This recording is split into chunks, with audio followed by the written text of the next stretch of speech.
yeah. Your trucks break down as much as mine. A quick tech tip is keep your mechanic happy. So, you bring them drinks and food every time you go by their shop. I'm on the test drive, guys. I'm at Wawa. This is for Blair. And bring them things for their birthday. Because they're your friend, and you really appreciate all the time they've taken to help you. That's my tech tip for the day. And yes, I'm getting regular diesel in this truck because we're on the test drive. I don't need any issues with fuel or any of that. I don't think I'll have any. The second tank is for black diesel, but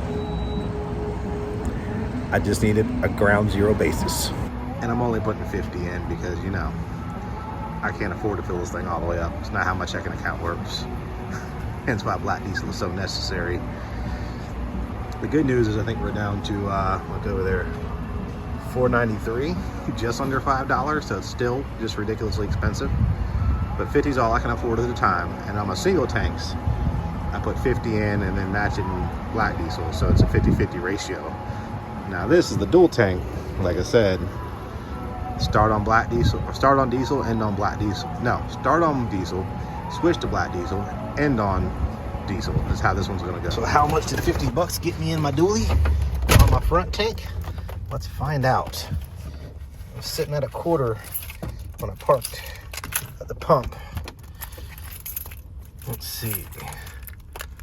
Here we go. All right. Uh-oh. So 50 bucks fills this tank up, I think. So the front tank's full, back tank's empty. Pulling on the diesel shop, bringing Blair his food. That's what you gotta do. I would go home and grab my other truck, but my wife's mad at me because she's pregnant, and it's not safe. So I'll stop here because, you know, always good to say hi to your mechanic.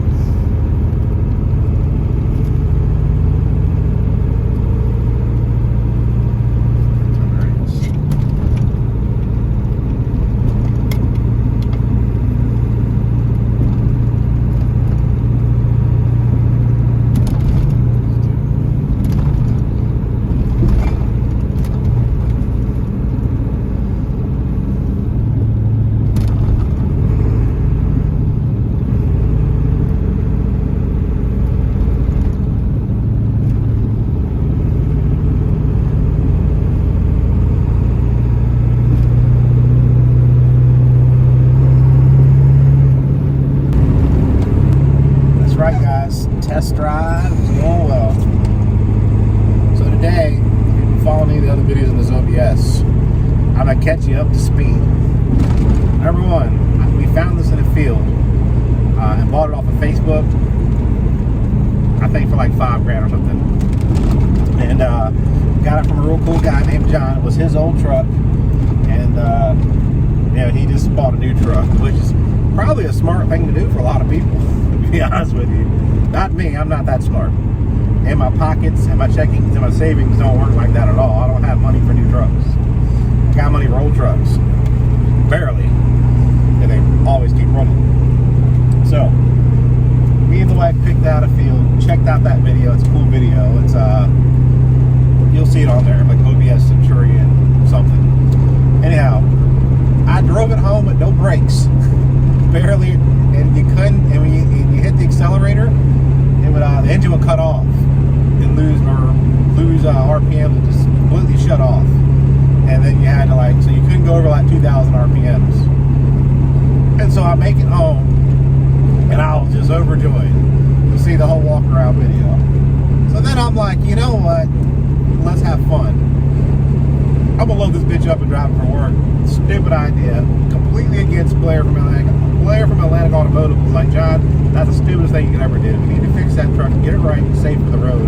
I'm like, Blair, that makes way too much sense. I'm driving it. So anyhow, driving it with no brakes for like the first week.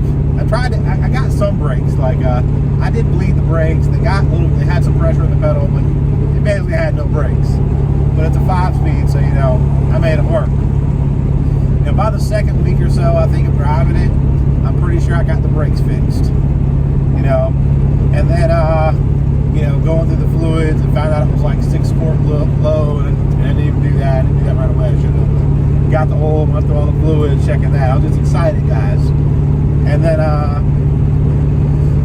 think maybe I drove for like, I don't know how long it lasted for it broke down, but I had it on black diesel. We were driving it on, I think I drove for like 3 weeks, maybe 3 weeks of working. And then one day me and the wife were driving it on the way home, and started smoking real bad the day before, and I got in the driveway and barely ran and cut off. Now I'm like effing great. So anyhow, I swapped in my other dually, and I was like, I'll fix this one later. I got things to do, and it wasn't a big deal. So upon inspection, you know, the air system needed work. Basically, it was running a cold air intake on here and an aftermarket oil catch can from the crankcase, which is like for like a 4-cylinder turbo Honda type car, not for a major dually pulling so much air you can pull your hand through it. So, you know, that was on the list to fix. First long test drive, still on the full. Interesting. Also, it had a small serpentine belt. It literally had half-size serpentine belt on it, or serpentine, how you pronounce it. So I had to get that fixed. So the serpentine belt was from the alternator pulley being too small. So what I did is I bought a new alternator pulley, had to pull the radiator hose, put the new belt on, got that fixed. Then I knocked that old catch can crap off, because you know, I can't get rid of that, and put that back to stock. You know, I had to order that off of eBay for the parts. And then I also realized, you know, pretty recently that I also have the stock air box for this thing in the shed. When I first got it, I just took it out, threw it in there, I forgot I had it. So I got the stock air box back on the truck. Stock air filter cleaner back on it, or air filter box. Just gotta get this part now. I had to buy that part, had this in spare, fix the CCC valve, serpentine belt, alternator pulley. Now I gotta go chase down a baby. Also, just missing one more piece. The part that probably goes over the battery or around the battery, because you can't do a cold air intake on a truck, guys, if it doesn't actually get cold air. You're just pulling hot air from the motor. It doesn't do it any justice. So, anyhow, so I got all that done. I got it running because I figured out it was low on oil after all those diagnoses. And this is, you know, now I'm on a test drive. I did a small test drive the first day, second test drive the next day, and now I'm on the third drive day, and I'm probably going about 70, 80 miles a day, because I suspect it's going to run, but I'm trying to chase down that leak from the oil. And I'm thinking it's the O-rings, probably need to be replaced in the injectors. I did not see any oil in the coolant, and I did not see any leaks into the truck. So if it is O-rings, that's pretty cheap and inexpensive and easy to fix for me. You know, now that I've been through the injector rodeo. So that's the update on the truck. Now, another update. Love this truck, by the way. I think I love the 7.3s. Is you're about to hit 100 subscribers. That's crazy, guys. 100 subscribers. I had no idea 100 people would be interested in anything I gotta do. But y'all apparently like me working on these trucks. There's a lot of information on here.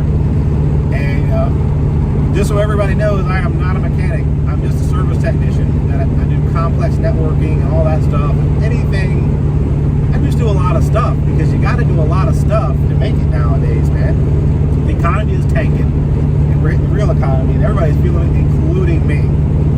So me working on my trucks is one, a personal goal, and two, I just don't want to be in debt with my mechanic friends who come break my knees or not fix my truck when I really need it if I get too in debt with that guy. But he's kind enough to work with my nonsense and my shenanigans about my trucks, and been guiding me the whole time. And I just, you gotta have somebody who knows what they're doing guiding you to do this, because doing it on your own, you don't know what you're doing. Even though there's a 20-year-old truck, you're just not gonna figure it out until you go through the ringer. I've been through the ringer on all my trucks. Everything is broken down on me. Everything. And I've had to fix them all. And after a while, I'm getting okay at it. You know? I might actually start knowing what I'm doing at a small level. So, oh crap, I forgot. 100 subscribers. I'm ADD. Thank you guys for getting me to this, you know, getting to that level of about to have 100, or might have 100 by the time I release this video. That is crazy. I remember the time I had 5 subscribers, 1 subscriber, And I just literally did the YouTube thing for just advertising for my business. I was like, man, if people just come to my YouTube, they'll know what I'm doing, they'll hire me more. And that was it. And then it's kind of changed into something else. It's just me running this business and all the things I'm doing to run this business.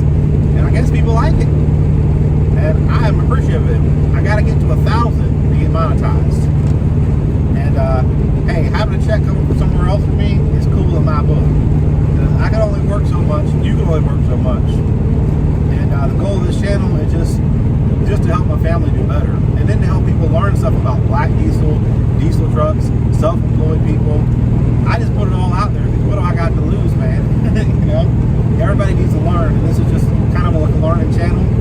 Plus, you probably get a laugh out of it because I always mess stuff up and break things. It's what I do, baby. It's what I do. Anyhow, thanks for watching. Please subscribe. Oh, not done yet. Not done yet. My wife has a channel now. We've officially started the second channel because I can't do everything on the Spartan Empire. You know, so check out the Contractor Wife Life with Sam. In her first video, she basically makes fun of me. Story of